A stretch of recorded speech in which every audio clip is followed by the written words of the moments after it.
There is a world between worlds, where worlds probably shouldn't be. A crack in reality that no trousers can hide. The cosmic pastrami on the sandwich of mathematics and science. It lies between the courage of one's wisdom save and the logic of one's intelligence save. And it is known as the Betweenoverse.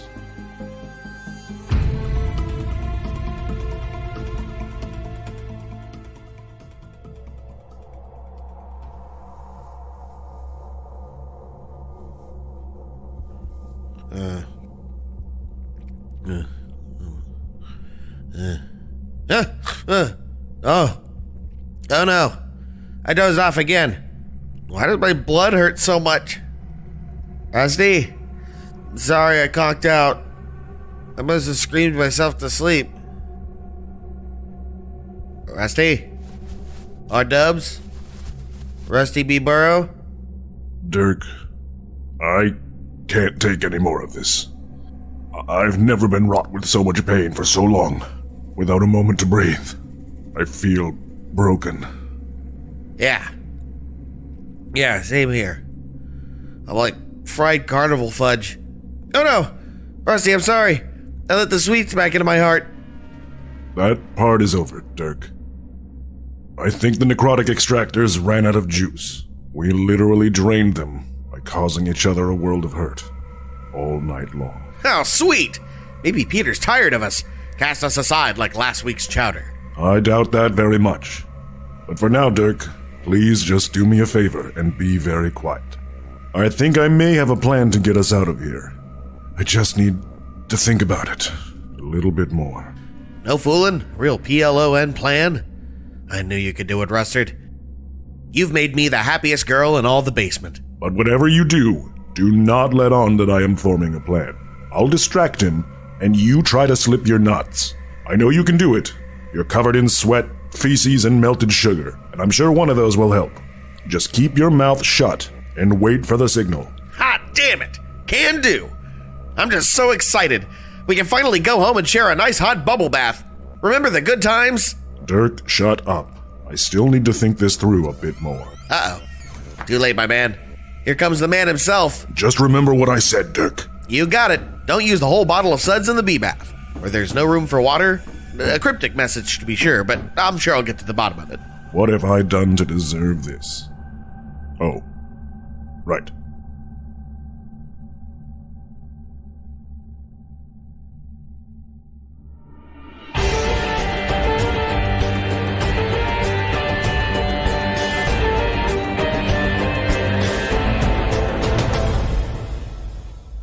It is the early hours in the fallow crown's abode. There's only one light source still going. Underneath the crack of Gaspar's door, there is one last sputter of light, as if a candle or a bonfire kicking its last embers before dying. A wave of mist pours forth from underneath Gaspar's door. Instead of gliding through the air, it seems to rise and fall as if footsteps. A small tendril of mist separates and begins crawling its way underneath the door of Iavos Isidora. Am I sleeping? Iavos, you are asleep. Sitting at my desk with my head in a book. Yeah. While you are asleep at your desk, head gently resting on a large tome, there is a small gust of cold air that causes your sleeping body to reflexively shiver and grasp for perhaps a bit more cloth.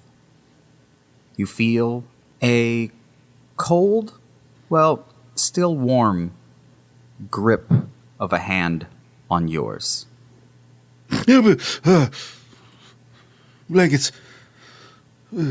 As you try and open your crusty eyes, the first thing you'll notice is that your tome seems to be vandalized. Red ink splashed and smudged all across the open page. but it becomes very obvious that in its drying state, becoming dark brown, this is blood. What's this? Oh my God. Look around my room in confusion. When you look around your room, as well as get up from your seat, there is in fact still the pressure of a hand up against yours. In somewhat of a state of rigor mortis, there is a severed hand gripping yours, like holding your hand, interlocked in your fingers. Is it corporeal? It is corporeal.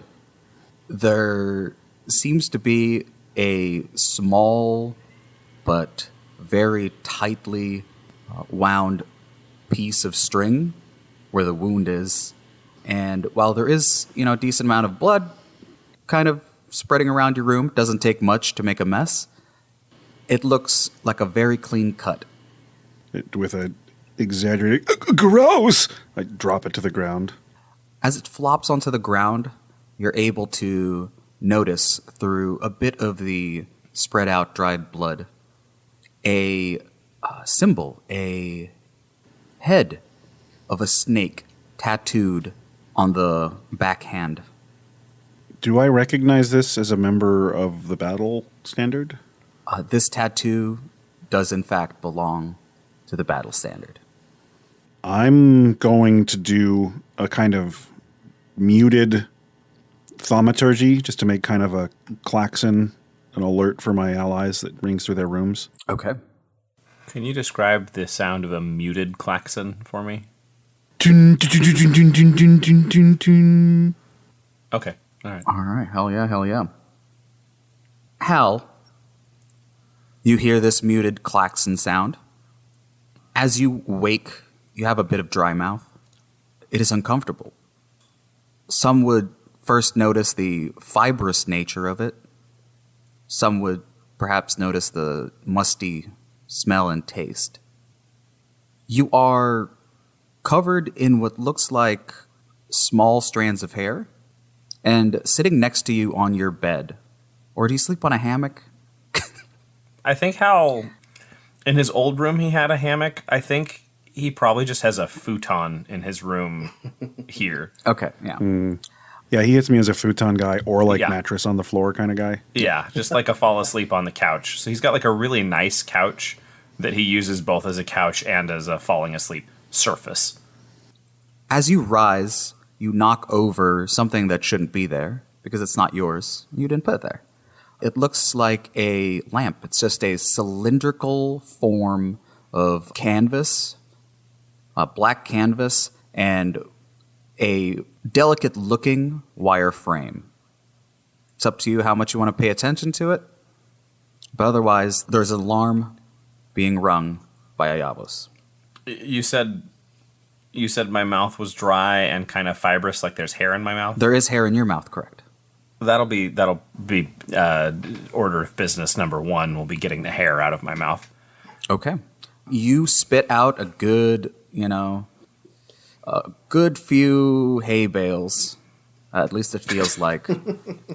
But the distressing thing is that some of it has become floss. It is in between your teeth. That might need a trigger warning for somebody. Incredibly distressing. Yeah. I'm so sorry, everybody. Been there, wink. Yeah, I'll just cast light on probably the lamp because it's the first object at hand. Okay. When you cast light upon it, you're used to this spell creating, a 30-foot floodlight. There is nothing.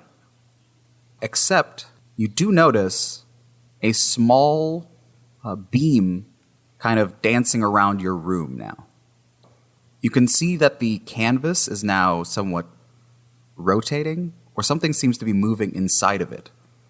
And so there's just a small dot of light moving around your room, never touching the lamp. I set it down and I go find Iavos. This is confusing, and there's a klaxon that's going off, but it's muted, so I'm not really sure what the sense of urgency here is. Like, normally klaxon implies danger and panic, but muting it implies like, it's okay. So I'm wondering, like, do I need to worry? Should I be getting armor? Is it what's happening? Yeah, it's the Also, why is there hair all over my bed? it's the fallow crown silent alarm. We don't need the police involved. Right. It's more for the neighbors and not to wake you up in trauma, but to wake you up. Okay. Mm-hmm. I feel like this can also reach Wuxia. Oh, yeah. Yeah, we've got a series of tubes that will convey the sound waves. So yes. There's a tin can with a string that leads down the hall. Yeah.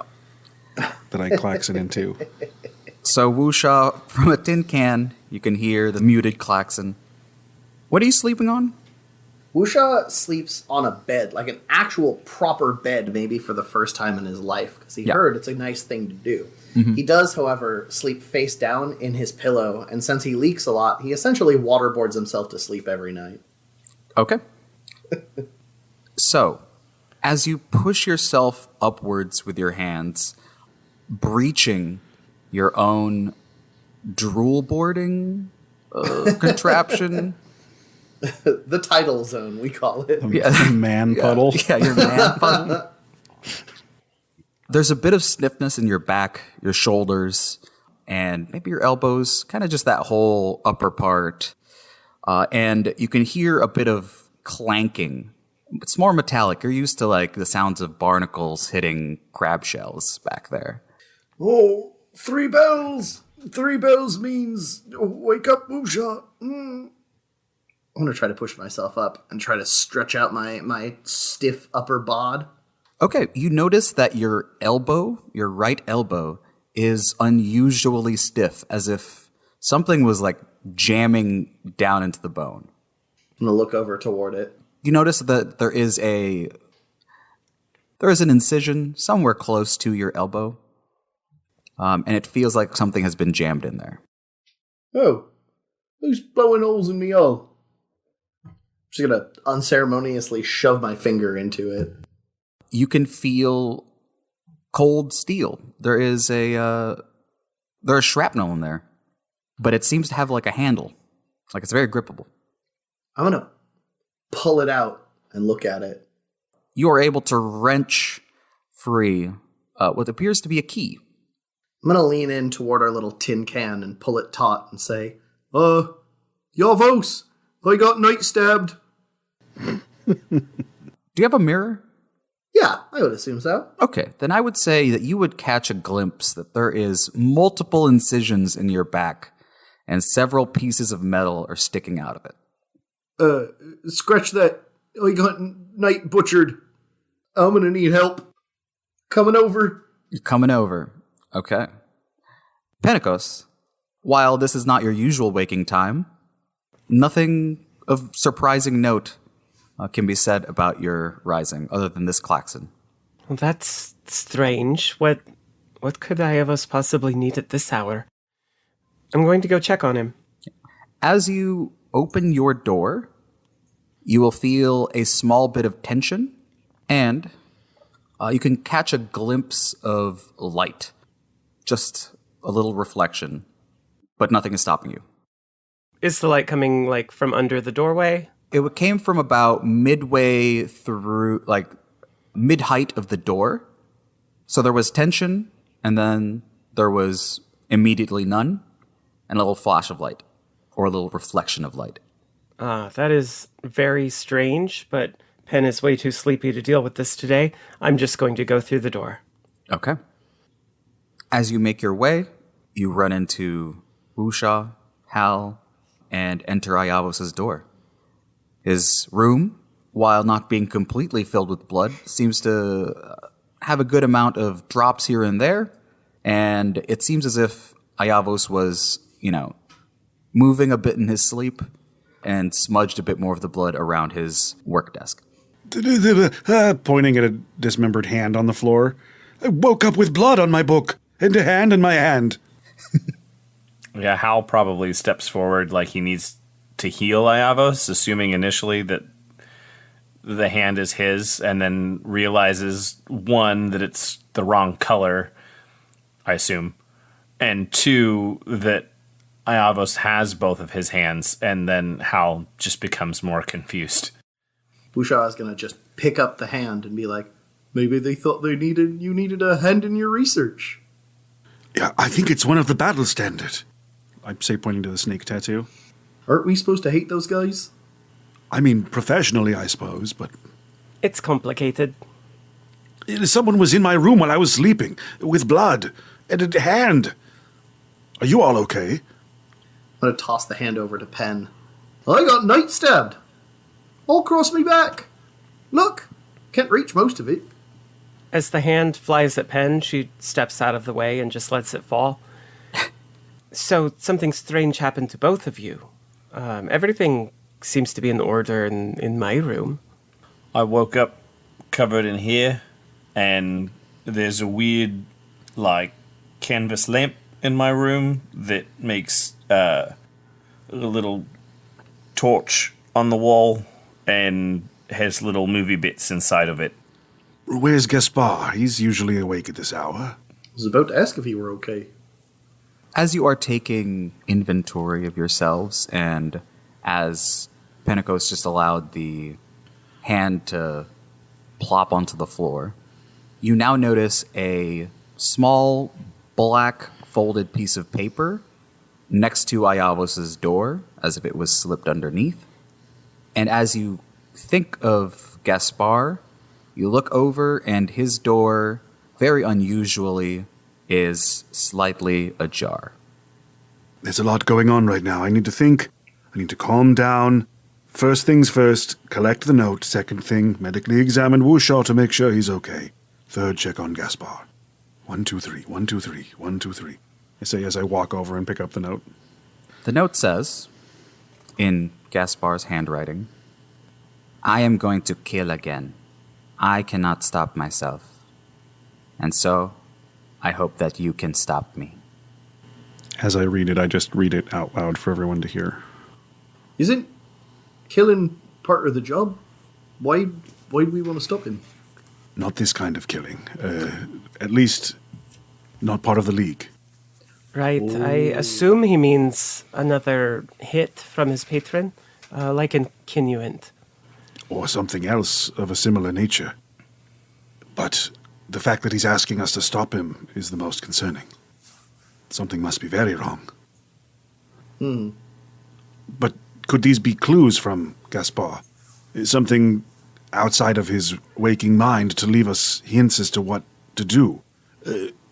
Or tell us that the person he's killing is, I don't know, on the battle standard? And Wushaw seems to have found a key. Oh, he did. Who knows what else is back there? I'm full of surprises. You say that, a few more keys jingle free from your flabs. Oh, no. Uh-oh. I'll investigate Wushaw. Penn and Hal, why don't you check on Gaspar's room and look for clues? You got it, Iavos. And I give you a gentle touch on the shoulder that is followed by guidance.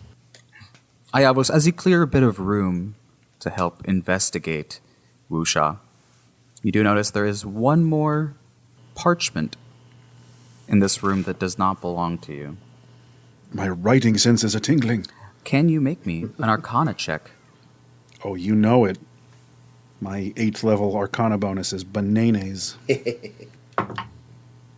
How's a 29? God damn. Why didn't you get to 30? Because I'm honest, I don't know. Okay. This is a magical scroll.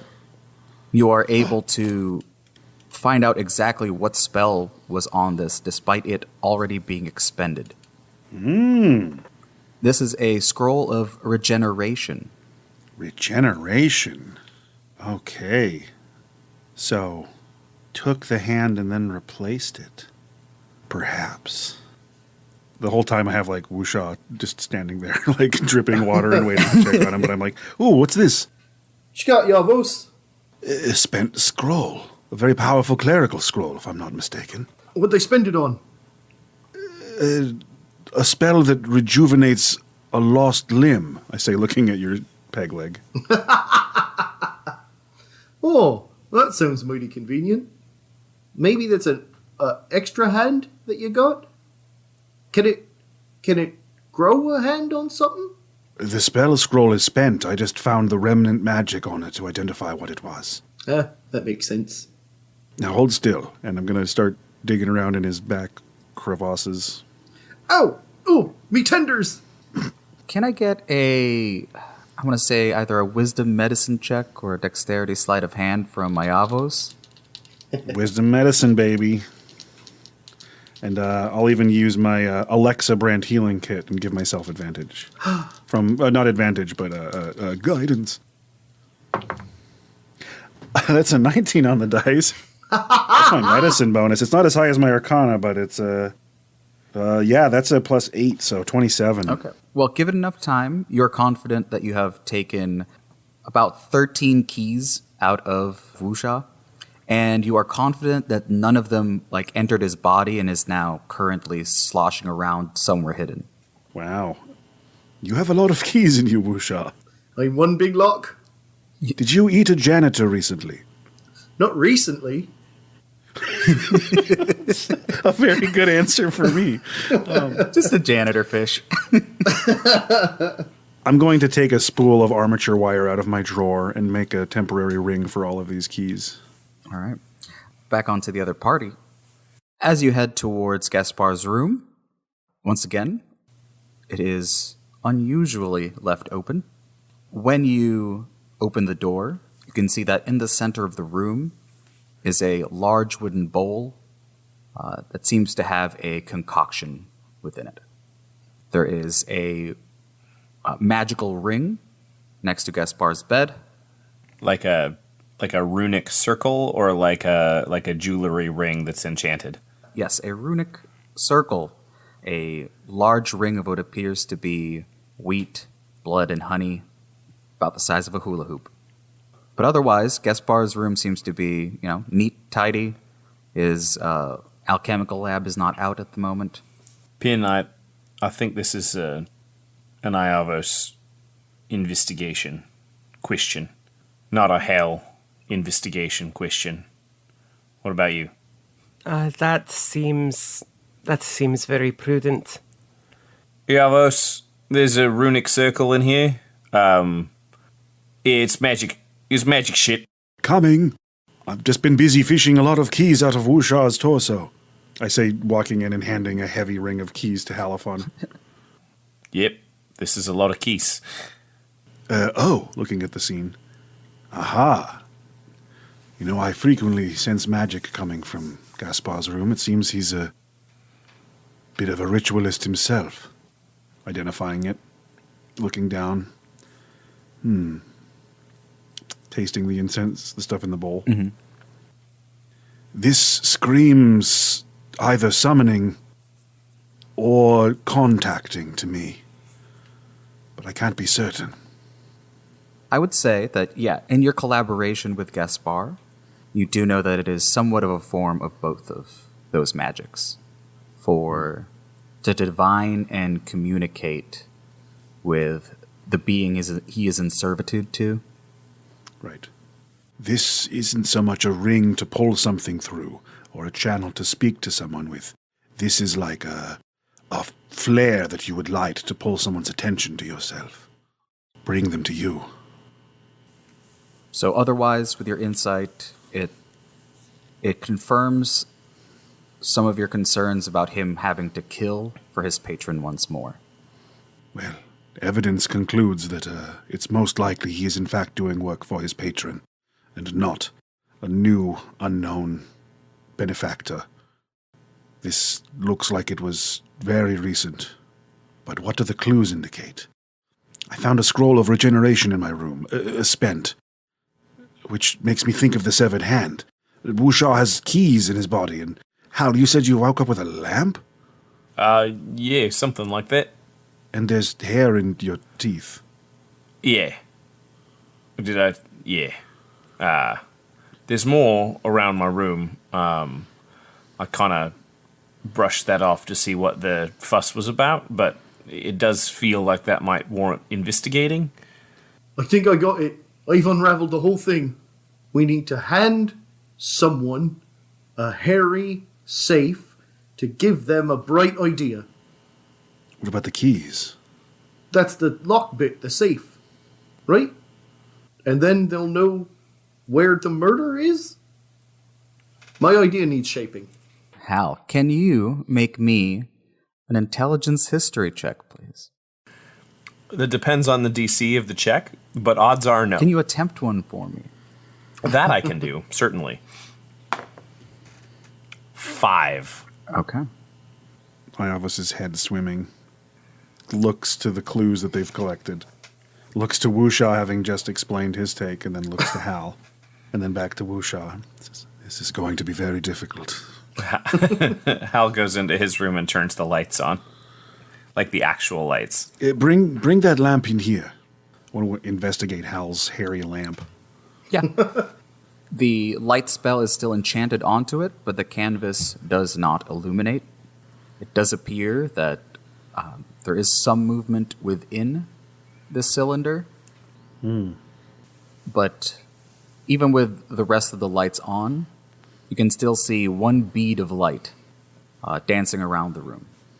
Is the source like a peephole or something in the lamp, or is it coming from like a gem, or... There is no like refraction coming from the cylinder, but judging by how it is moving and where it does move, you can guess it is coming from within the canvas, within the cylinder. That being like the lamp shade? Yeah. Does the light move if the object isn't moving, or does it stay in one point until you start moving it around again? It moves around by itself, but if you move the lamp, it seems to move faster or give you a bit of direction towards where the light is. Okay. Is there any indication as to what these keys might be for? Like a door key looks much different than like a chest key. Yeah. You can now make me an intelligence history check. God, yes. Thank you, dice. I've rolled nothing but 17, 18, 19. So that's plus 11. That's a 28. You know exactly this pattern of the handle. It belongs to the beheaded aardvark. Okay. So these are super duper clues. Iavos thinking to himself, looking down at the objects. All right. Those look like the keys. If I had to guess, to the aardvark, much like the one that we had when we visited on Gaspar's tab. And this hand looks like it belongs to a member of the battle standard, probably not a Phidian. Perhaps Dr. Caustic. Hard to tell. And this lamp, the way the light is moving is most curious. I want to see if we can get inside, but I'm worried about breaking it. But it seems our next place to investigate, if these are indeed clues from Gaspar, is the Headless Aardvark. Problem. Didn't Rain tell us never to go back there? I think she meant as patrons. Oh, okay. On our way. Is all the hair the same color? Does it look like it's from the same source? No, it appears to be from the whole furry rainbow.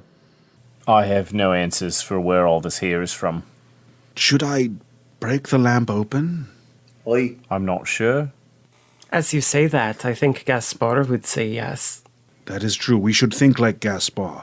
The reason I ask is because this little mote of light, the way it flits about, kind of reminds me of what happens when Gaspar enchants a new head. Have you seen that? I believe I've been there for it. I at least heard him talking about it. I think you should crack it open. I'll hand it to Wusha. It's a little like a little paper lantern.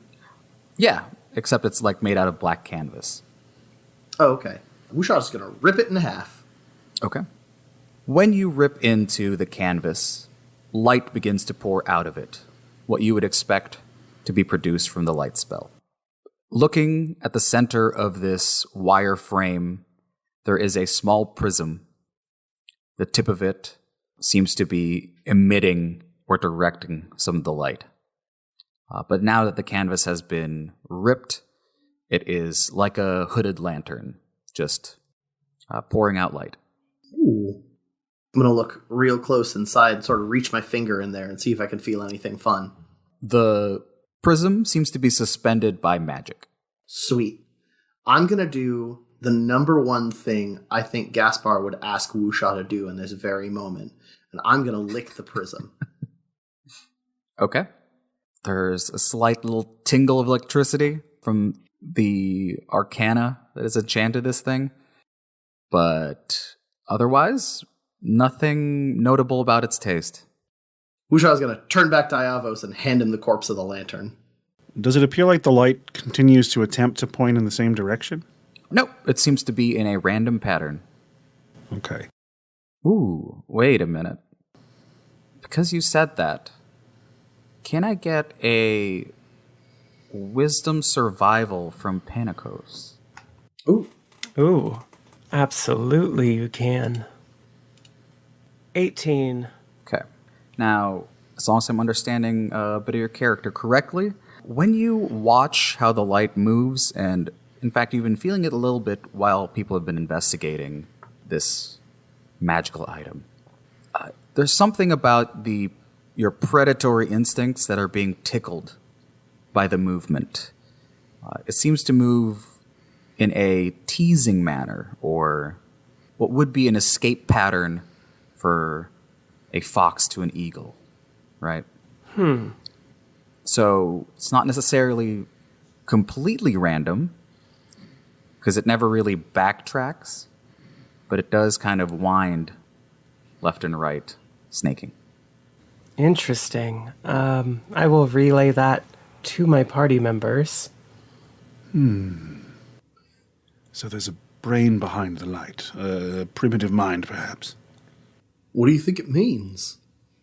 Hal looks between himself and Wusha and back to Iavos as though Iavos is implying that the primitive mind is one of theirs. I would never be so direct and honest.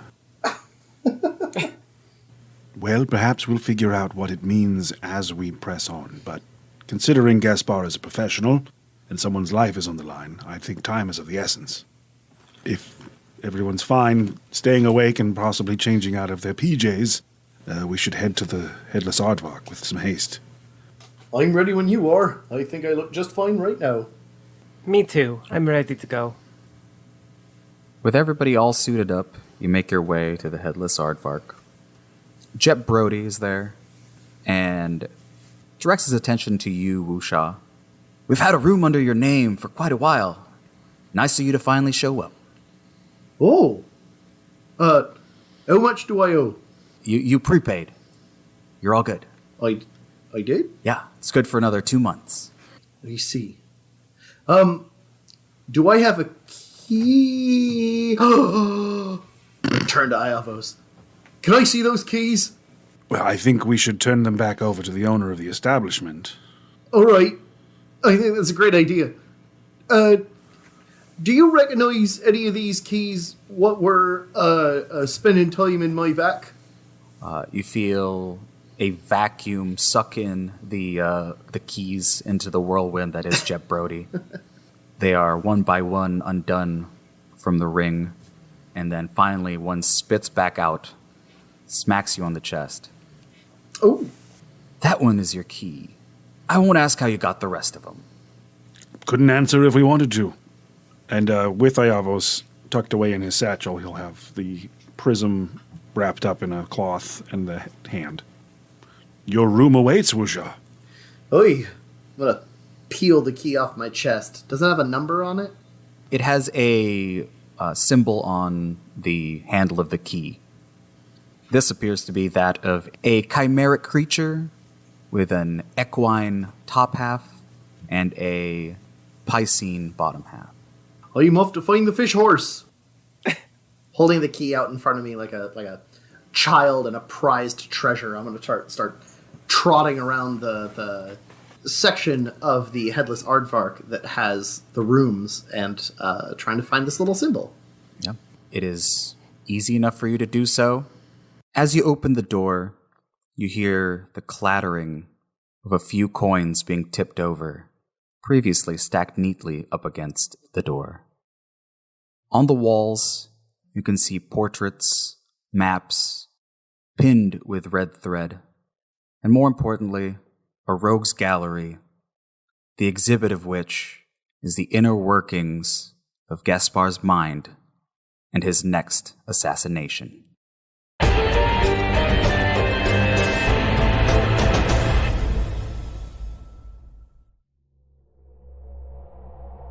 I must admit, I'm a bit impressed, gentlemen.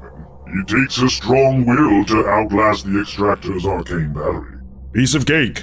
What's next? Devil's food, key lime pie, give me your worst. Oh, I'm afraid what's coming next will make that little warm-up feel like a brisk jog.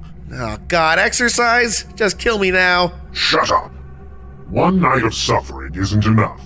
You will be taught a lesson for your life of lies and luxury. Oh, cry me a river.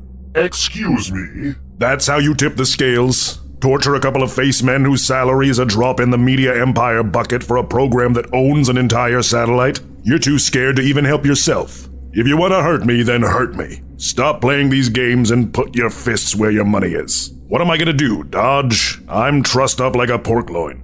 Nothing I hate more than a big baby with too much time on his hands and just enough money to buy torture weapons but not enough to do anything but hate our collective guts. You make me sick. What, are you trying to throw me off? Make me lose my head? Kill you so you won't suffer a night of agony? In the words of Dirk Bradley, eat my ass like a cold lasagna. Not before I put the fear of the gods into you. Tell me, little dwarf, how long has it been since you shaved? Don't you dare touch his dark, dusty danglers. We've got an escape plan, you jerk-ass. You walked into it like a well-cleaned window. Come on, almost there, pal. Hey, stop that. What the hells are you doing? Stop moving like that. You look so stupid. And what is that smell?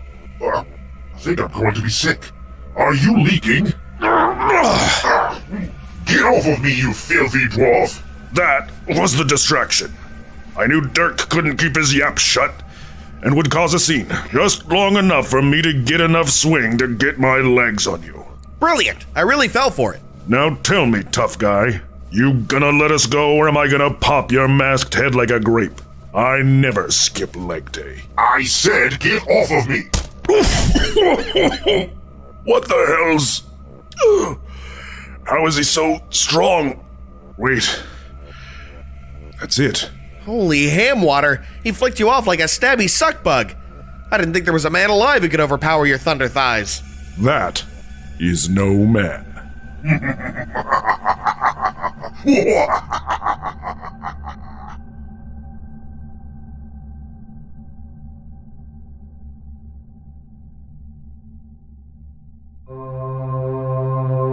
We're about to witness a planar phenomenon, a keyhole between worlds that only marketing can penetrate. Join me as we glimpse into the Adverse.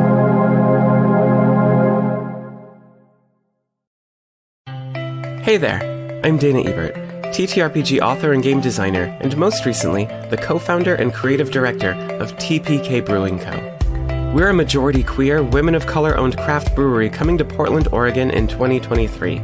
What you'll find when you visit is an ale for every tale, and a staff of full-time professional game masters, ready to guide you on adventures in our original post-cataclysmic setting of Volruvina. You can learn more at tpkbrewing.com and support our crowdfunder campaign to help launch a standalone prequel adventure titled The Blooms That Feed on Fire. It's only here for Questember, so make sure to check it out before the end of the month. Here's a sneak peek. Oh, they were always afraid of me, you know. Even before they called me Ashbringer. They sent armies to try and stop me. And then they sent assassins. And now they've sent you. Heroes. Which of your ideals are you willing to die for? Because if the fire of your convictions burns weakly, then the fires of mine will consume you like everything else. Now ready yourselves. This is for the fate of Volruvina.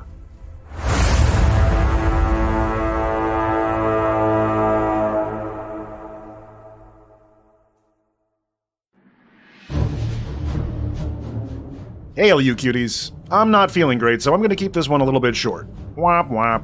I know it's scary to hear one of us may be getting sick again, considering how hard it's been for us to keep normal Axis quests coming. But we still haven't missed a Monday, and we really hope that you appreciate that, and that it helps you stay interested in the show. And thankfully, we have more new episodes in the bank, and we're very excited for you to hear them. The Patreon is awesome, and the rewards there are like a candy shop for D&D players. The highest tiers let you make characters for the show's meta, or get mentioned during the mid-roll with your legendary team. Those teams are the Titans Rise, the Twilight Concord, and this week's featured team, the Ceaseless Horde, with Dave Mlodinoff, Daniel Pickens-Jones, Patch Perryman, and Jeff Ammons. You can also help by leaving a review or giving us a shout-out on social media, where we love to interact and share fan art. To get a personal message read on the show, or for possible advertising opportunities, reach out to admin@slapdashstudios.com. Follow us at twitch.tv/slapdash streams for all kinds of fun streaming throughout the week. Me and Zach are working really hard to get back on our Pokemon grind, and we hope you're excited about that. Our temporary mailing address while waiting for a new P.O. Box is 2511 Southeast Pine Street, Portland, Oregon, 97214 if there's anything you're dying to send us. But that's enough out of me. Let's get you back to the Betweenoverse.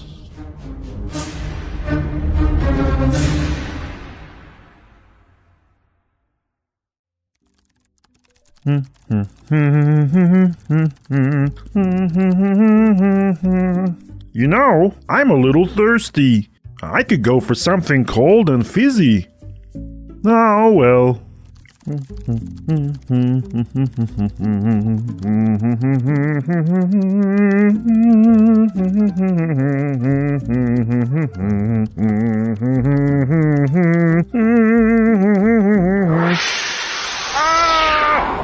You have spoken the ancient words. I what? You will be quenched.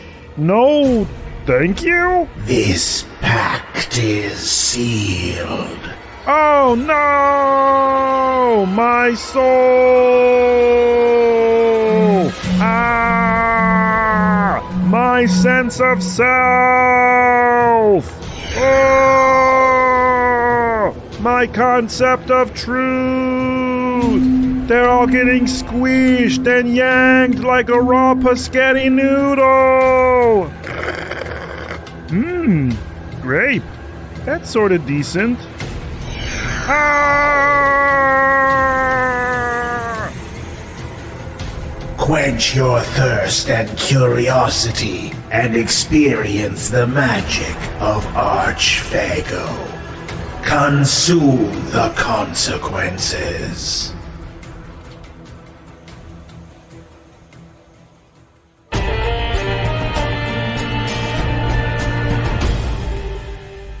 With so much here and so little time, for you know that while Gaspar is thorough, he is also quick. Looking over the clues, the biggest real estate on the walls is being used up by a large map of Kinuant. You can see that coming from 6 large portraits, there is a string that goes along the maps in what looks like walking routes. There is one for the King of Cups, the Page of Wands, Queen of Blades, the Knight of Stars, Bogelnose, and Gilder. This is a weird way to make a sweater. Is Gaspar trying to kill the court? Or is he just marking their presence? I suppose it would explain why he murdered someone in Kinuant the last time, but there's no way. Can Gaspar kill the court? I highly doubt it. Do you mean legally or actually? Does he have the capabilities? I mean, Gaspar has done nothing but surprise me at every turn. Maybe he's more dangerous than we knew. Maybe one of them, but I don't think there's any way he could take them all on. But one at a time, where they're all spread apart like this? Well, once he kills one, the rest will know. And yet they couldn't see through his murder last time. Yes. I hope it's not Gilder. Your eyes naturally trail towards the portrait of Gilder when you think of possible harm coming to him. You will notice that underneath the portrait is a bundle of long, luscious cat hair, tied up with a bit of ragged cloth. If I grab a piece and shove it in Hal's mouth and say, "Does that taste the same?" It tastes similar, but I don't think he's a feline sommelier. A catasaur. What if I floss with it? Does it have the same texture? Ooh, that I'll give you. What's the feline mouthfeel going on here? The mouth feline, if you will. No fur that you have flossed with is as luxurious as this. So this is a new fur. Yes. It's not the same. That is correct. It's different. I will say, though, that I might take this up, actually. I don't think my gums would bleed after doing this. It's very soft. Since you've taken, or you just took a bit of hair from the bundle, you didn't take the bundle? Yeah, I just plucked out a little bit. Yeah, when you plucked out a bit of hair from the bundle, the portrait does kind of like flutter with a bit of the motion that you've done to it. Oh, is it removable like a Yeah. dangling sheet? Move it aside. Yeah. As you do so, there is a few notes Gaspar has left on the back of this portrait. And with a big old underline, it says, "The Grimalkin are the easiest way in." I think we need to move very quickly to Kinuit now. Agreed. What's the fastest way there? Taxi? After you. That seems right. We'll pay extra to have them go fast. Gaspar would want it that way. All right. You pay extra for the tabaxi taxi going real fasty. And find yourselves in Kinuit. You've worked for the security here. You kind of know your way around. That's true. What would you like to do? We gotta find the Grimalkins, baby. Try opening a can of tuna. They'll come running. Well, they have like a back warehouse they'll hang out in, I think. So like a guard post. That said, bringing a can of tuna is a good idea.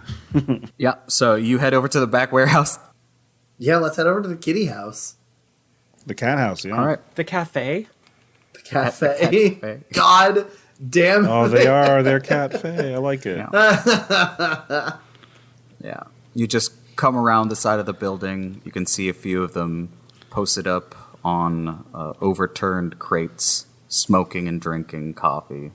Here, kitty. My kind of The cats. cafe. Hello there, Grimalkin. Oh, well, look who decided to show up. What are these guys doing here? If you want to reprise your roles. Yeah. Is my break being interrupted again? Maybe the legends about our espresso are starting to hit the streets. Well, if my sense of smell doesn't betray me, why do these bozos smell like the boss? Maybe they have been trying to cuddle with him. I have had no luck so far. Look, we've already dealt with one of your kind. That's who we're looking for. Okay. You know where they went? Can you point us there, kitty? You think you could just tell me what to do? It sure sounds like it. Just walking in here, coming into our cafe, telling us what to do. Yes? Maybe? Iavo's help? This guy says yes when he's asked if he's telling us what to do. Does he not know who we are? That's kind of the vibe I'm getting. Hal opens a can of tuna. He smells like lunch. Well, I mean, as long as nobody's telling us to eat the tuna, I guess it's okay. I mean, if it's just tuna being left out. Yeah, I mean, we wouldn't want to waste it or nothing. What if they tries to stop us? We got to slap them with our knife paws. Are you telling me to slap them or merely suggesting that I slap them? Just floating it. It's out there. It sounded more like an invitation to me. I wanted to make certain. These creatures are very strange. Pen, do you know anything about them? I know that the most adorable thing I've seen in Zenith. Pentecost just takes a seat and tries not to fidget and tries not to act like she really wants to pet one of these kitties. Dear Grimalkin, would you be interested in helping us find our friend? Well, look, the last time he was here, he helped us defeat our greatest enemy. And what was that? A big dog? The indestructible light. Oh, I see. Yeah, we tried to catch that thing for weeks. We couldn't do it. Indestructible is just sort of a state of mind. Yeah, I mean, it wasn't suspicious or nothing that our greatest enemy came very shortly before our greatest hero. I'm going to try to subtly mage hand the prism off to the side of the building so that it goes out into the courtyard and there's the dancing light floating around there. Gasp, what's that? Now, it is shining light, but it is now, like, unfocused. So it is just like a hooded lantern going about.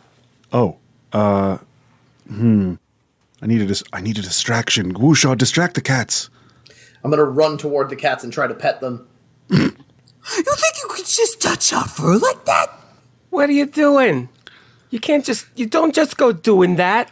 Say goodbye to your ham hocks. Nice kitties! Knife slap. Ow! Go my keyhole! Can I get a dexterity saving throw from Wooshaw, please? Of course you can. Holy shit, that's a 21. Oh, god damn. All right.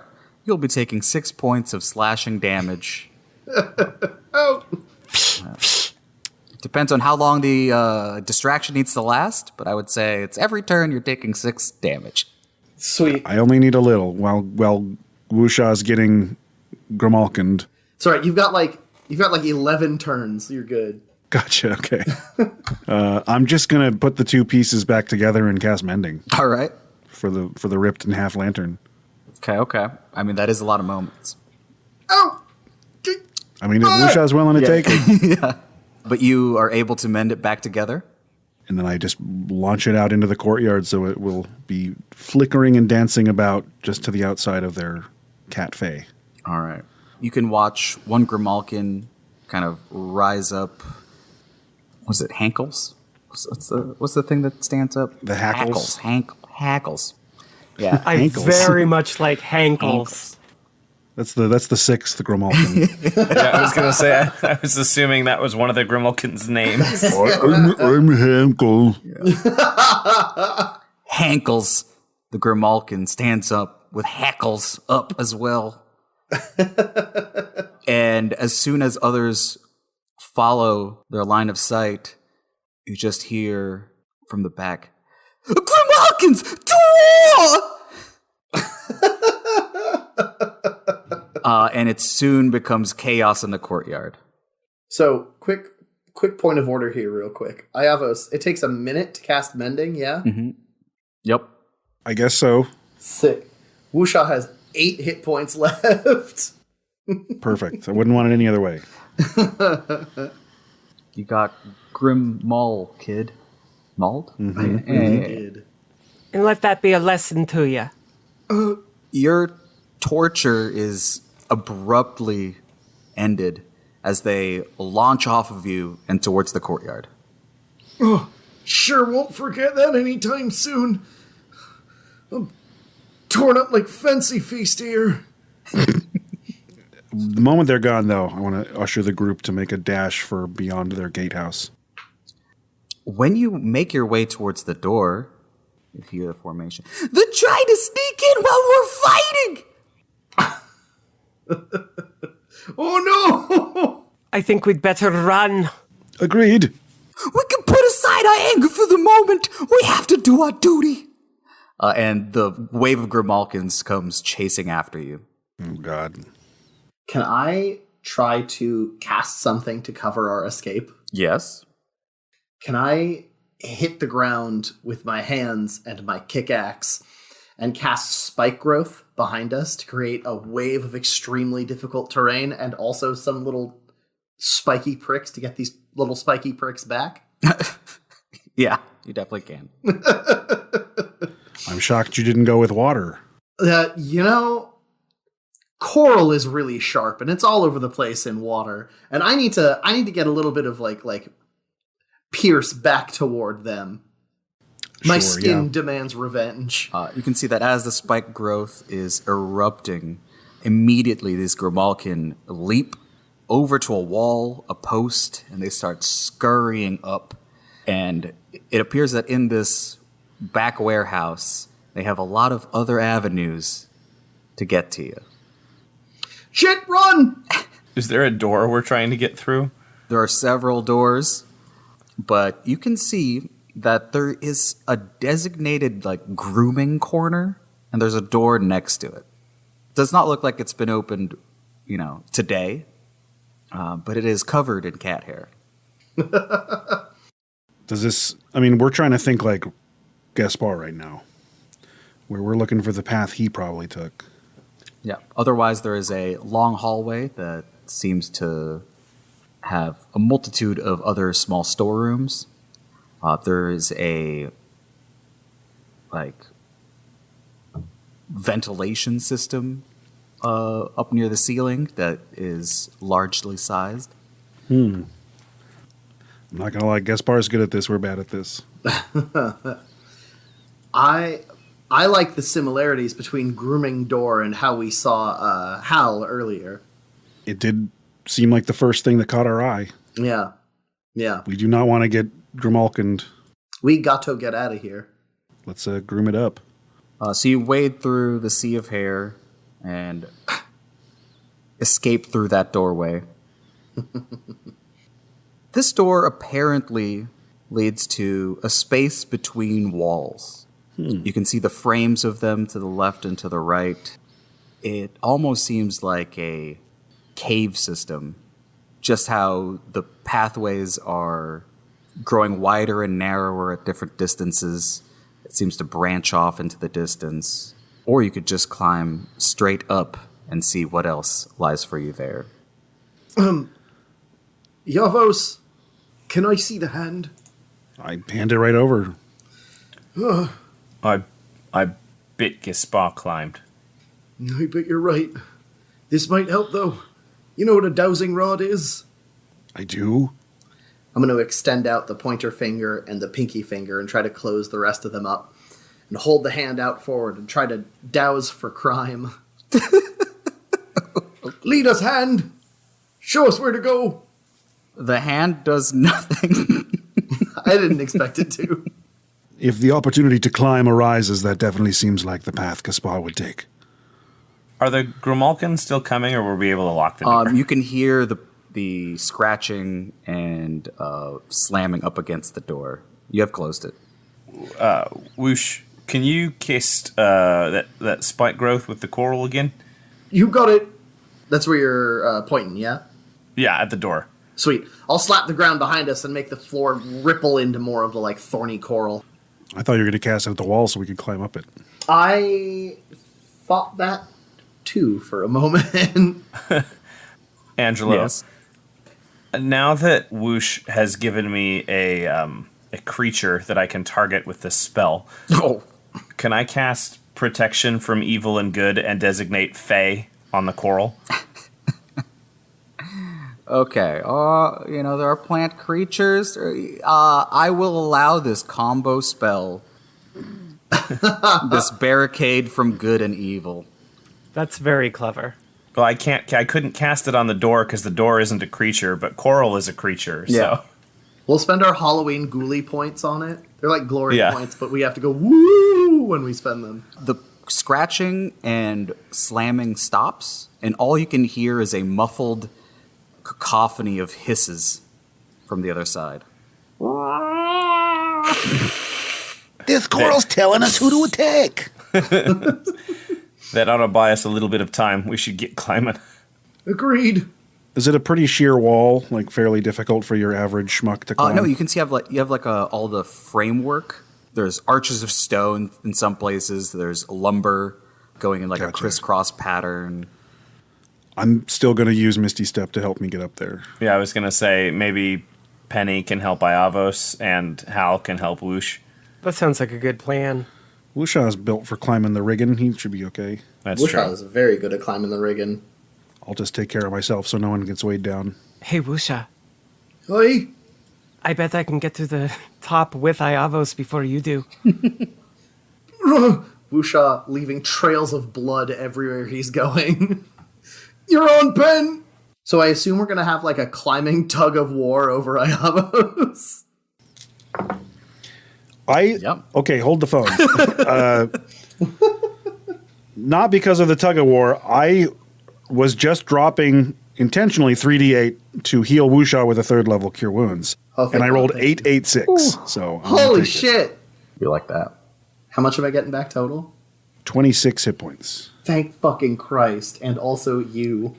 Hal's gonna drop down into a crouch and form his hands into like a little step to give Whoosh like a vault up. Hell yeah. And then as soon as you step on me, I'm gonna use healing hands to heal you for another 8. So it's both a who can carry Iavos and who can heal Wusha the most competition. Yeah. You need not carry Iavos. He can poof himself up the wall. I think both Pen and Wusha are going to be very surprised when he does that. Now it's also a catch Iavos competition. Right. You want us to throw some of those climbing bones? Yeah. Right up? I thought you did. I thought I yeah. heard some dice. No, Oh, not that was the I'm done. D8s. Yeah. was Go my ahead healing and spell. make me either strength, athletics, dexterity, acrobatics, All right, Pen, you're on. I'm just poofing. and you don't need to make a skill check for Misty Step. What the frick? What'd you get? So my athletics score bumps that 2 to a 5. Oh, rough. Wusha gets an 18 total. I was gonna say my 6 is a 12 with my athletics score. So, while you're all able to climb safely up in between the walls, Iavos is not a willing participant in this and just begins to poof away. However, the rules do state who could carry Iavos the highest, and since Wusha started, picked up Iavos, and then Iavos poofed away, technically, Wusha's the one who moved Iavos the highest the most, right? That's fair. I like to imagine that Pen just like immediately grabbed onto Iavos and then he disappeared and she just fucking fell. Yeah. I like the policy where if you don't finish a race, whoever made it the furthest wins. Whoever took at least one step. So you get higher and higher, and it starts branching into like the living wood of the tree that makes up Kinuant, and no longer just the attached warehouse. You can kind of sneak around, and in fact, you will see a few little signs that Gaspar has left for you. There seems to be just a little crown symbol here and there, and you are at least reassured that you are going somewhere Gaspar has been before. Does this have anything to do with his crime? Who knows? But you make your way higher and higher, and it appears as if the construction of this establishment gets a little bit more thorough, and it appears this is the highest you can go. There seems to be a little exit, a secret door cut into the tree. Looks promising to me. As you make your way into the hallway, this is a recognizable floor. It is one where minor celebrities are given their penthouses. It's not the highest room or the fanciest one, but this is an important and secured room or secured wing. Right, like B-list actor. Yeah, right? or, non-legendary or paragon LUQ athletes. Yeah. This is where like Martin Short stays, not Johnny Depp. How do we know which room is the one that Gaspar went to? I don't know. I ain't never seen a place like this before. Can I don't think it'll work, but can I attempt Divine Sense and see if I can locate Gaspar since he's undead? Yep. Ooh. Strictly speaking, if he's behind total cover, it doesn't work. But You do not divinely sense any undead within 60 feet of you. However, coming down a long hallway, you can see Dr. Caustic, strutting like he owns the place. I imagine the fallow crown enters a dramatic poster-style battle stance. I thought you were going to say a dramatic poster style, like position ourselves against the walls as though we were some sort of sculpture. Just try and make ourselves look like scenery so he doesn't notice us. Dr. Caustic. He notices you from a little bit of a distance.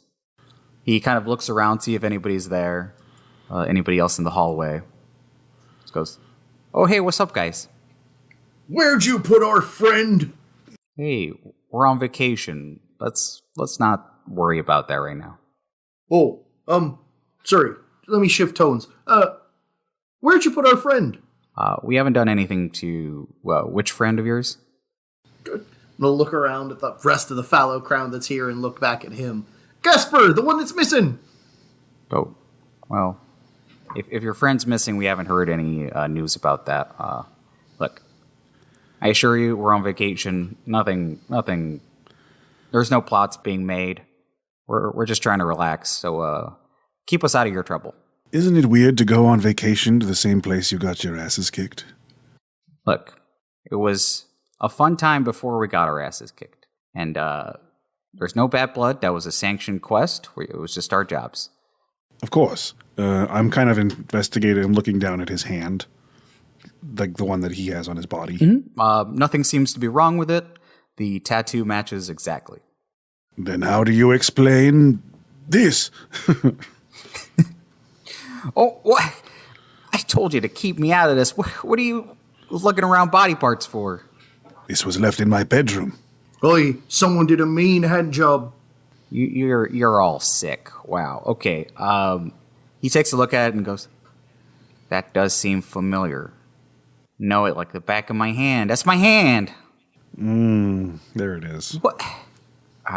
Okay. So, what does that even mean? What are you trying to tell me here? Do you remember having your hand cut off recently? No, not at all. I think I would remember that. Being drugged? Okay. Heavily sedated? Well, I've been on vacation, so there's been a few nights where I've been a bit sedated. Where were you last at a place where you were unconscious? Well, there was my hotel room, and there was the rager we threw in Ophidion's room. Yeah. Lead us towards your rooms, Pass please. out in the pool. I'm not going to get you involved. This is just separate business. Would you go ahead and give me a charisma persuasion check? Okay, sure. Oh, there's a kitty on my folder. Hold on. Move, Pickles. I need my character sheet. Little Kitty dummy, on I the love folder you. and I wanna touch it. I will tell you, charisma's not my good stuff. Won't take much. Okay.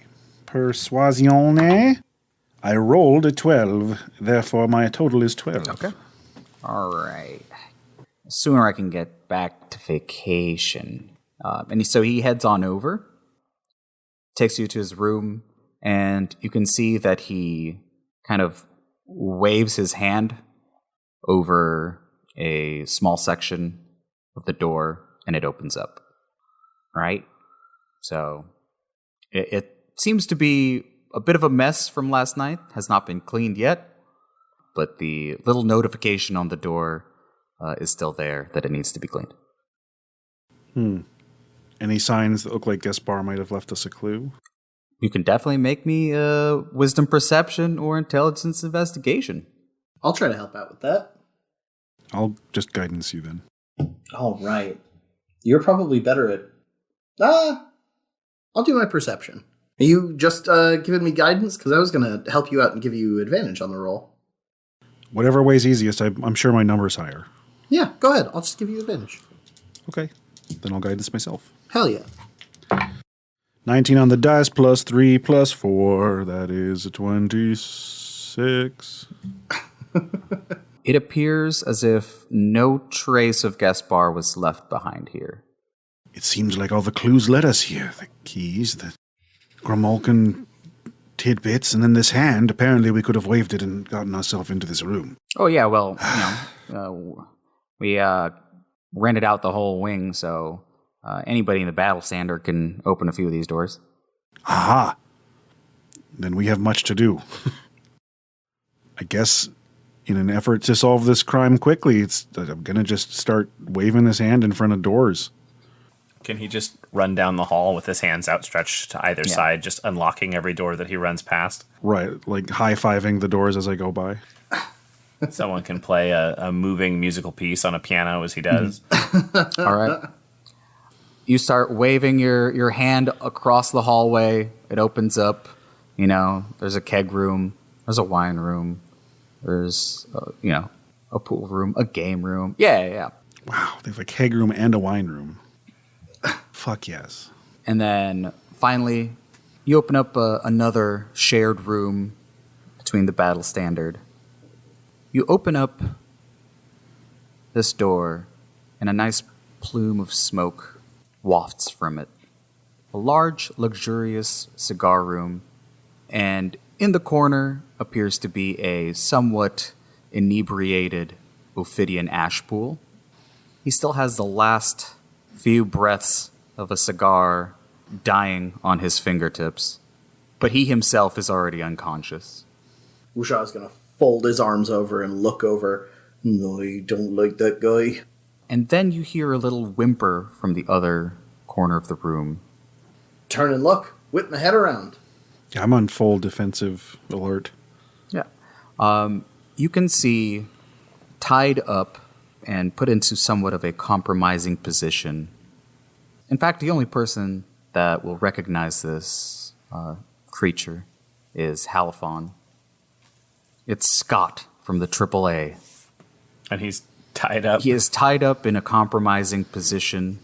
Hal will look at him and just kind of shake his head, and he'll say, Rookie mistake. He appears to be gagged, but he looks at you with teary eyes, pleading for aid.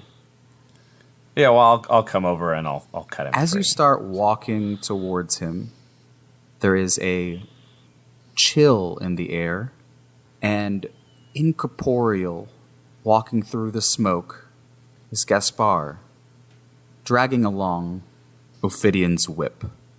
Gaspar! Gaspar? What are you doing here? In a place like this? Coldly, he looks towards you. I'm just doing my job. He raises a hand and attempts to bring down the whip onto Scott. Before he does, can I cast Compelled Duel on Gaspar? You most certainly can. And with that, can you roll initiative? Yeah. Let's see here. Is this just Halifon and Gaspar? 14. What rhymes with dicks and is slightly more than 5? What I got for initiative. I also got a 6, but I have a +4 because of my intelligence. I don't. Which means I rolled a 2. God damn, man. So, Hal has a 14, and I have a question. As a member of the Fallow Crown, can I use my playbook to assign an initiative score to Gaspar? I would say yes. Ooh. In that case, Gaspar rolled a 5 on his initiative roll. Okay. Plus his bonus, whatever that is. All right. Now, does that swap hours, or you just get to assign one of them? Hal rolls, if I remember correctly, and I think Law could correct me because he's the one who gave me the item. I roll with advantage, and I can pick one to give to an ally replacing their roll with it, right? Yep. Yeah. So Hal keeps the 13 that he rolled and then assigns the 5 that he rolled to Gaspar. Yeah, okay. Plus Gaspar's bonus should ideally still keep him below 14 where I'm acting. That is correct. So it's going to be Hal, Pen, Gaspar, Ayawas, and Wusha. Hell yeah. Cool. So Compelled Duel. Yep. Do I make a saving throw there? Yeah, I think it's probably a wisdom save. Yeah, wisdom saving throw. Ooh! That is going to be... Oh, a -1. Perfect. A 0. All right. In that case, until my concentration breaks, you are drawn to me compelled by my divine demand. For the duration, you have disadvantage on any attack roll against someone other than me, and cannot move more than 30 feet away from me without making another wisdom save. Okay. Would you like to do anything else other than that? I'll say actually you did that right as your like little surprise round. So go ahead and take your turn too. Well, on my turn, with an action, would I be able to cut the rope that's got Scott compromised, or is he like hogtied and it would take some doing? You should be able to. He is quite a bit of a rookie. It did not take much. Okay, all right. Well, in that case, I would like to expend an attack to just release Scott. Okay. As you do so, Gaspar will say, I had hoped that you would find out sooner. Things are already in motion. I will walk through whatever and whomever to kill him. And he looks like he will fight through you to get to Scott. Whose initiative for Scott is joining people with 6. Nice. Anything else, Al? Nope, I'll just take a defensive stance, try and sort of interpose myself between Scott and Gaspar, and that'll end my turn. Pen.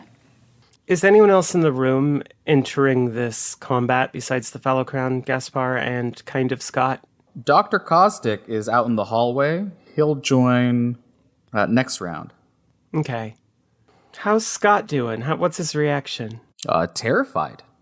Like, he was kind of cut free, but not completely, so now he's squirming away. Okay. Pentecost moves beside Scott, takes a little bit of the frayed rope, quickly twists it into some kind of a bracelet or a charm, tying it around his wrist, and using that to cast upon him freedom of movement. Ooh. Okay. That's good. Go on, rookie, was it? You should go home. Sounds like he got off scot-free. Yeah. Every frayed rope finds its way peacefully leaving Scott. And with that, you can see he takes a few steps towards the door, makes a saving throw, and then puts his hands up in a very standard boxing stance and goes, my name's not Rookie, it's Scott, and I'm a hero, and holds his ground. Scott, no. Hal will kind of notice that and then just say, whoosh, Oi! kick him overboard. Oh, you got it! So that brings it to Gaspar, who is going to, with Ophidion's whip, move through who he has to. So he still remains within 30 feet because Scott has not run far enough away. He'll make an attack at disadvantage because of your compelled duel. Does he attempt to leave my threatened area? I don't believe he has to yet because it's a whip. Okay. And he'll take the 4 on the die. So it's going to be something like... so 12 to hit Scott. So he's going to lacerate Scott's chest with the spiked whip of Ophidian. But there's no sneak attack there. Nope, because you have disadvantage. Yes. So Scott screams in pain as the whip opens his flesh. There's a bit of poison tipping this weapon. The edges of the wound already curling in and blackening. And Scott crumples to the floor. Still alive, but in incapacitating pain. As a reaction to Gaspar attacking another creature other than me, I take an opportunity attack against Gaspar. From my polearm. Is it polearm? No, sentinel. From my sentinel feat. Ooh. I don't think that'll hit Gaspar. 15? A 15 does not hit. Yeah, I didn't think so. All right, well, Hal attempts to strike Gaspar for hitting Scott and misses. Incorporeal and deft as usual, but now being mostly incorporeal, your strike grazes him but leaves no mark, simply blurring his image just a little more. Ayavos? Ayavos wants to ascertain the properties of this incorporeal Gaspar. Okay. Could we not contact him? Is this a power we've seen Gaspar use before? It is not a power that you have seen before, but with your insight, it looks like this is not all Gaspar. Okay. We must stop him in his tracks at any cost, before anyone else gets hurt. And moving forward with a surprising amount of deftness for an old guy, Iavos comes towards Gaspar with two open hands, almost like a gesture of calm down, but then he rotates the palms of his hands inward and they flash with white light as he casts Hold Person on Gaspar. Ooh. So you are paralyzed, and at the end of your turns, you can attempt to roll again. Yes. In somewhat of an aggressive stance, as Gaspar's form reaches a stasis, there's just a quiet muttering, "Thank you." Woosha, it's your turn. Woosha! Take him down, Whoosh. Woosha is going to come charging in and get ready to kick overboard, but instead of going towards Scott, like he initially thought they were talking about, he's gonna start kicking out toward Gaspar. This is for your own good! Does an 18 hit ya? An 18 does hit. Fantastic. And that'll be this plus this plus this plus this, because you're paralyzed, yeah? Yep, that's a critical hit. So that is a critical hit, baby boy. Herc with the first foot jam. We are looking at 25 damage from that one. 25 damage. Nice. Mm-hmm. That's a big kick. That is a big kick. And I'm going in for another big kick. Herc. That's even higher on that one. That's a 20 That'll total. do. I should probably stop saying herc when I roll my die, huh?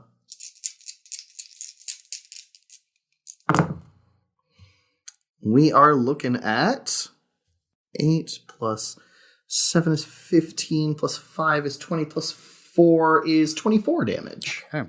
Yeah, as you stomp your kick axe forward, there is less resistance than you'd like, but then soon after, like slightly delayed, Gaspar's form gets sent back and hits the wall. You're able to follow up with another stomp, and while you're used to hearing the sound of a femur break upon your weight and force, you see that your kick axe, while it goes through Gaspar's leg, it just quietly separates and dissipates into nothing. His leg. I did it for your own good, I swear. Gaspar is still paralyzed and vulnerable. Scott is dying. That is one failed saving throw for Scott. As you can see him seizing up, his back arching. Oh. And fortunately for Scott, there is a doctor in the hallway. True. Is there a doctor in the hallway? But he's not Dr. Healing. No. Hal.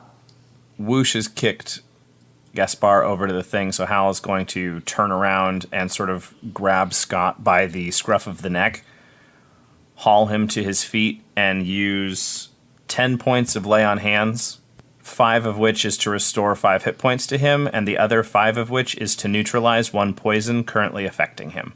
Nice. A hefty cough, followed by a that hurts so much. Yeah, you should have run. That was stupid. Now run. And I just kind of throw him down the hallway. Scott begins running. Good.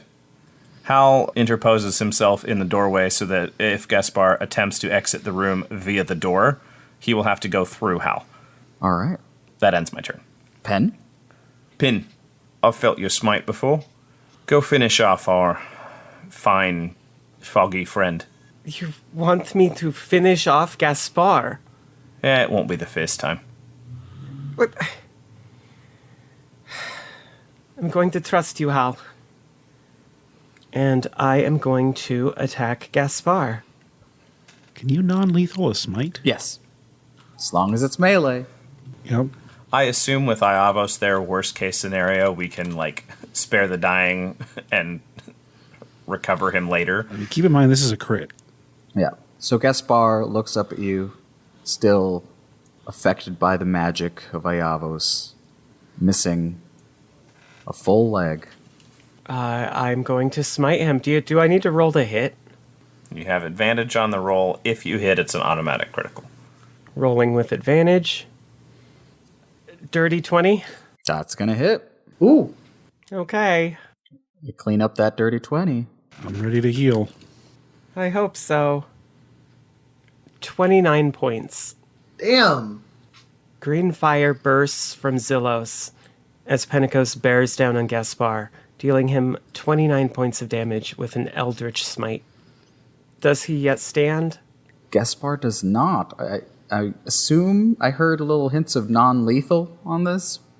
Yes.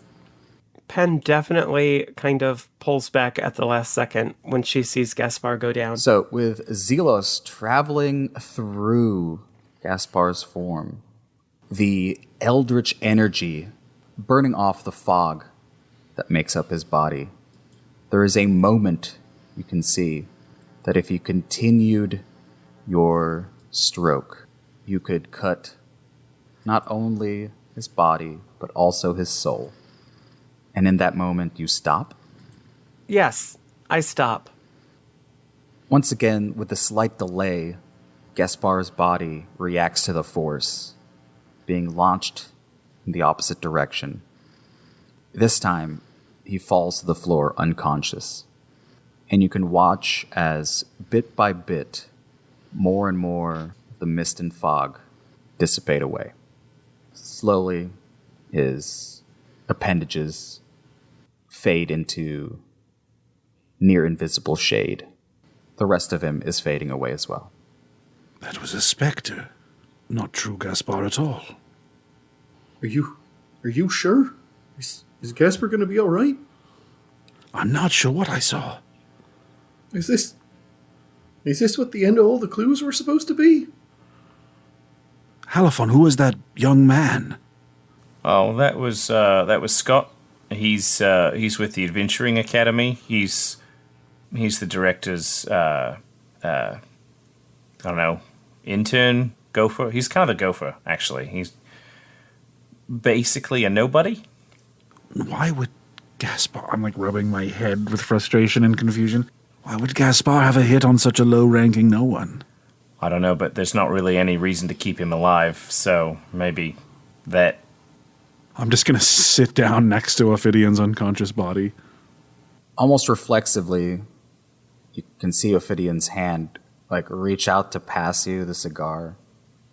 And comes into a bit more consciousness. What are you doing in my room? Stopping an assassination. Whose assassination? I'm not sure. Huh. I thought yours at first. I'm not that easy to kill. You would have been just now. But I'm not. Looking at the fallow crown, what do we make of this? Yeah. As usual with Gaspar, I think we've been left with more questions than answers. And as the fallow crown ponders upon the chaos left behind, just outside the window, perched on a branch, hidden in the shadows, Gaspar is scrolling on a notebook. Interesting. Very interesting.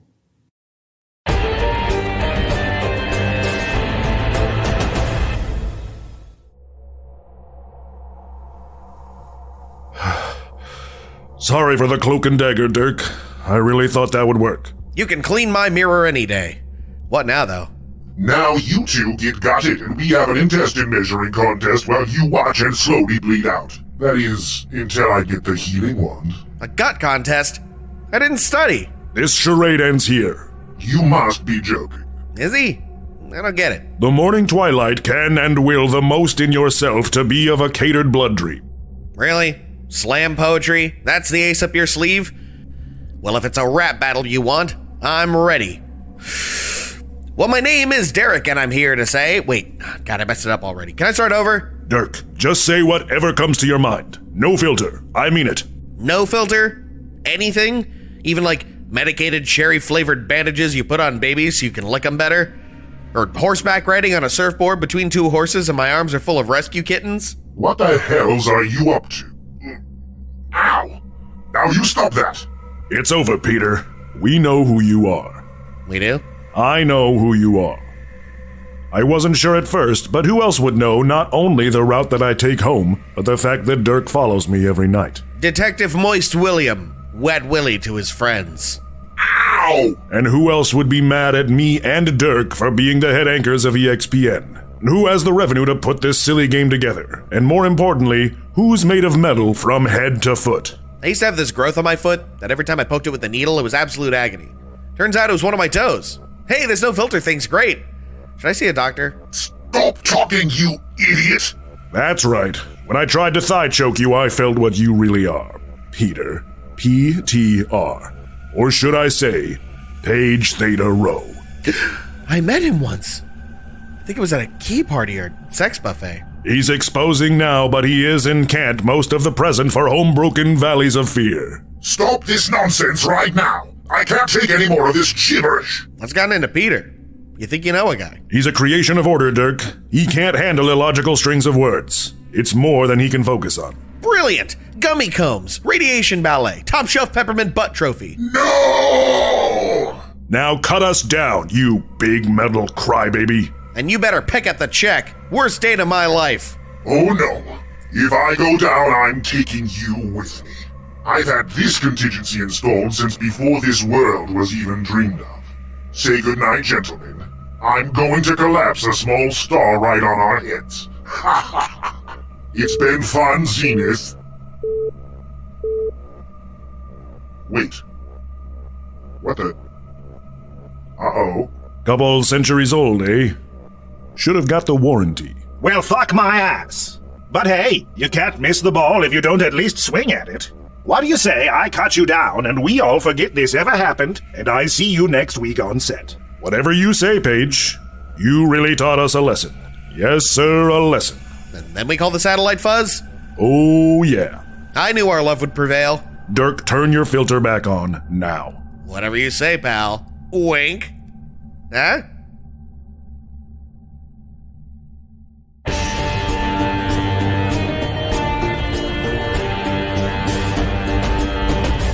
Right on. He casually Oh, yeah. picks up a hand crossbow and shoots Scott right as he exits. Fuck. Very Who nice the fuck is Scott? This was the Fallow Crown's first audience with Scott. Yep. It's true. Sweet It's boy true. Scott. New MVP. All right, outro, folk. I'm gonna do a quick jet because my kiddos are having a meltdown upstairs. So That's fair. Who are I'm you? Michael Loving, and I'm also a dad. Arrivederci, everyone. Bye, Michael. Bye. Party on, my dude. Hi. Pros and cons to recording from home. My name is Max Hobbs. I play Wusha Brinechild the Wandering Tide, and I am not a dad yet, but soon. And I am not good at puzzles. I am Dana Ebert. I play Pentecost, the Fawn Warlock. You know all the things. I hope you enjoyed these fun episodes. I enjoyed playing in them. And I will pass it off to the next person. My name's Law. I played Iavos Isadora, who is also not great at puzzles, but does their best to move things forward. I'm also the creative director of Slapdash. And yeah, as Dana mentioned, this is our improvised Betweenoverse 3-part episode chapter run by last-minute DMs with 0 notes. I'm Angelo Kalug. I was the dungeon master today who had to try and, I don't know, ask himself to write a how to stop a murder mystery thriller. A reverse murder mystery. Right. Look, you had minutes upon minutes of time to Yeah, plan. it's like, wait, why am I doing this? But yeah, that's how it went. Fuck yeah. We all got Gaspered. We got some highlights? Because I know Of course, the return of the Grimalkin is that's always 100% welcome. it. The return of the Grimalkin, and tanking their fury so fucking Iavos can fix a lantern. Yeah, that was unexpected and fun. Oh, that was good. I really liked that. It was so much fun. I liked Wusha and Pen's climbing race, too. Mm-hmm. I'm always a fan of the little friendly competitions. Hal waking up unfazed by a mouthful of hair is always good. Angelo, you got a favorite moment? Well, yeah, I mean, gotta love the Grimalkin right there. Oh, yeah. Oh, yeah. The birth of Hankles. I feel like I did like a bit of some of the reactions that were bleeding through while people got to wake up. But yeah, no, I'm just happy y'all picked up clues and just went with it. Absolutely. Sticking together is what good waffles do. Yeah, thank you for joining us. Again, this was a fun little improvised 3-part Betweenoverse. And happy Halloween, which I believe is now a week or two past, but that's okay. Because the spirit lives on in all of our hearts. And until next